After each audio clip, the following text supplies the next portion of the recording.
Originally, cozy games may have been defined as life sims without any combat elements. However, there's been an increasing amount of games being put into this category. In this video series, I'll be taking games that have been defined as cozy and putting them to the test to see if they're actually cozy or not. But first, what defines a cozy game?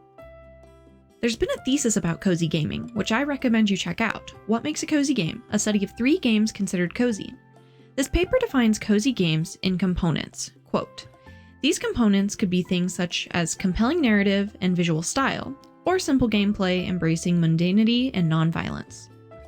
Also, Redditors from r/cozygamers have shown differences in what we consider cozy games as well.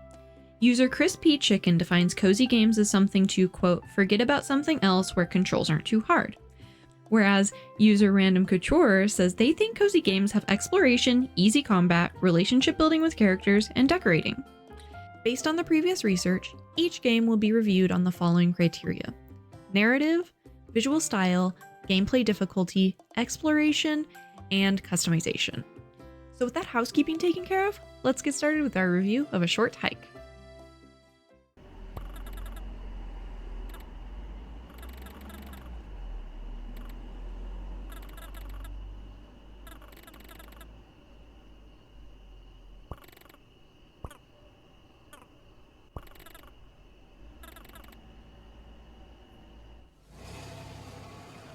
A Short Hike is a game where you play as a bird named Claire who goes on a trip with her Aunt May.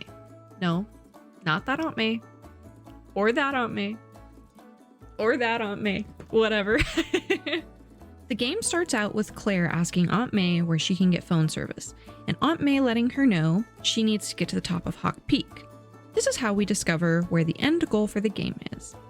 However, on the way, we run into a bunch of fun characters that explain the game or give us quests. The first of which explains how to glide. After I already swam around. Yeah. We ran into Jen, who wants 15 shells, which is great. I love collecting stuff and getting a reward at the end. I also hugged some houses because I assumed you could go inside. You cannot. And yes, I definitely did mean to fall off of that because, no, the controls are not hard in the beginning at all. They are. I ran into someone who gave me a compass, and another who had a very large shovel, and then some rock climbers. So now I had 2 new quests: find a small shovel, done, and get a gold feather to be able to climb. Golden feathers give you more climbing stamina, basically. So these are important as you need to collect more throughout the game to progress. So I made my way over to the visitor center to get my first golden feather. In this area, I also met an uninspired artist who I would continue to find throughout the game. After I figured out how to climb, the game really began. I kinda just went where I pleased and explored the map while looking for loot. While exploring the map, I ran into more little guys who gave me more quests and I did them. Then I stumbled upon this. And man, this little minigame was so much fun. I forgot what the controls were at first, don't mind that. But I kept playing this minigame until I was the champion of beach stickball. I did a great run with 19 hits, but then this dude challenged me to get 20. So I kept playing until I got 37, and he gave me all the money out of his pockets.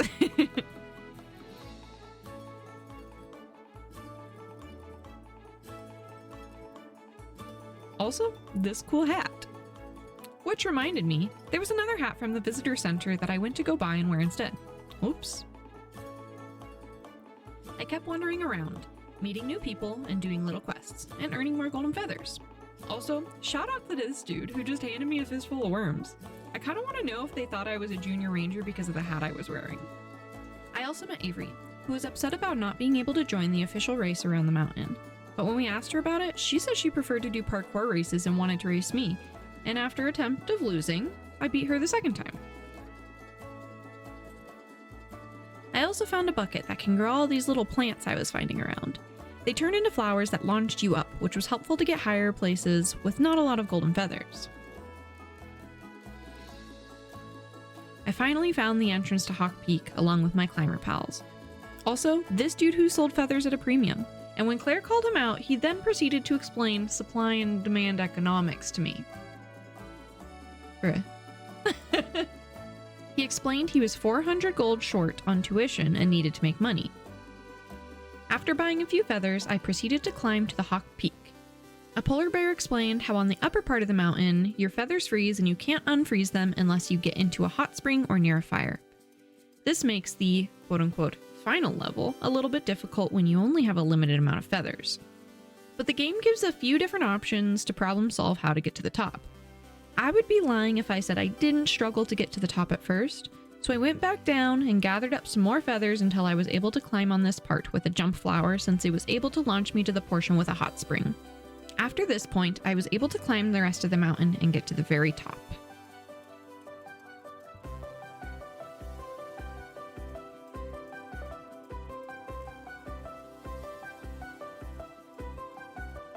At the top, Claire gets a phone call from her mom, and it made me realize why we were getting to the top of the mountain in the first place.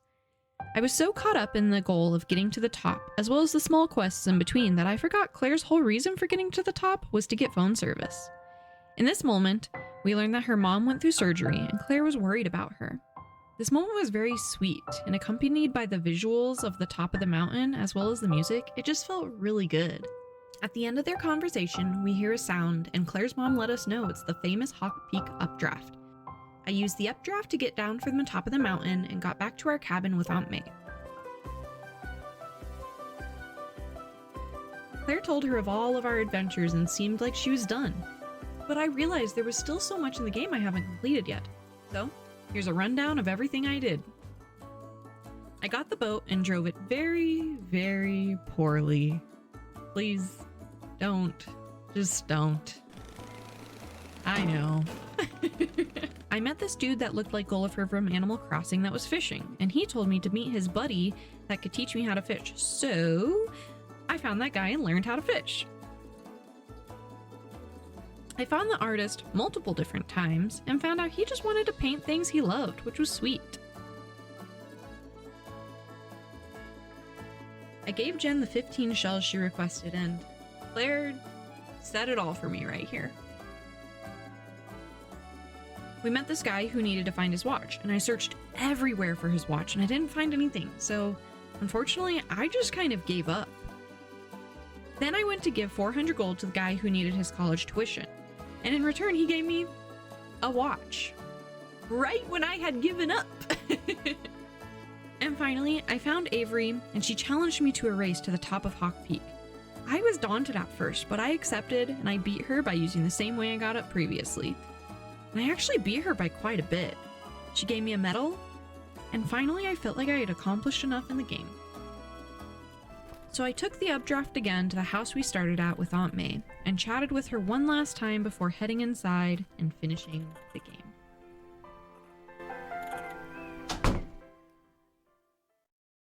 Overall, I enjoyed this game a lot. It was sweet, fun to play, and had lots of witty dialogue. The controls were a little hard to get used to at first, but if I'm being honest, I think the game would have been a little too easy if the controls were different, so that isn't a complaint, just a note. I did play on keyboard, so I can't say how it would be on a controller though. There are also points where the camera will rotate and show you a new area, and it's a little discombobulating because your controls change, but again, I don't think this is a negative aspect for the game. I think this game has a great narrative. At first, we might be a little bit judgmental towards Claire because the only thing she's focused on is getting cell service when she's on vacation with her Aunt May, but we learn that what she's really trying to do is just check in on her mom. Other than that, we get to learn little tidbits about the other characters' stories that portray that they should just be doing what they want to be happy. Like the artist who decides to paint what they want to in the end, or Avery, who didn't get in the race but instead shows her passion for parkour. This game has a great visual style. Pixelation makes it feel like it's a retro game, which I thought was really cool and unique. There is a slider that you can change the way the pixelation looks, which I didn't learn about until after I had already finished the game, but I think I prefer the base settings anyway. In terms of difficulty, aside from getting used to the controls, this game wasn't super hard, but definitely had some puzzle-like challenges that made the wheels in my brain turn. They made challenges easy to achieve in a few tries if you didn't succeed on the first time. The map of this game felt so large at the beginning when you don't have a lot of golden feathers to climb around with. But as you progress and can climb to your heart's desire and glide down, the map feels like a good size. It's essentially a large circle, and you either turn around the map or climb up the mountain, or a little bit of both. For the length of this game, the map size felt right, and there was a lot of exploration within it. Lots of little treasures to find, or little dudes to meet and chat with. There is no customization aspect in this game with the character or the world, but I think that's an important story aspect. If you had been playing as you instead of Claire, you wouldn't have felt the touching moment at the end when she got the phone call from her mom. Do I think it's a bad thing? Definitely not, because most story-based games in this category aren't going to have much customization anyway. I'm going to say yes, this is a cozy game. The story was heartwarming and fun to play, and there weren't really any stressful parts of the game. There were no monsters or fighting, or negative vibes in general. Except for her. Although it was a short game, I'm sure it left an impact on a lot of people. I'm sure some of them might have even called their moms after that. And what could be more cozy than that? Let me know what you thought of this game if you've played it, and if you haven't, do you think you will now? Thanks for watching the video. If you like this type of content, make sure to leave a like or subscribe to help my growing channel. And finally, make sure to wash your faces, wash your butts, and I'll see you in the next one.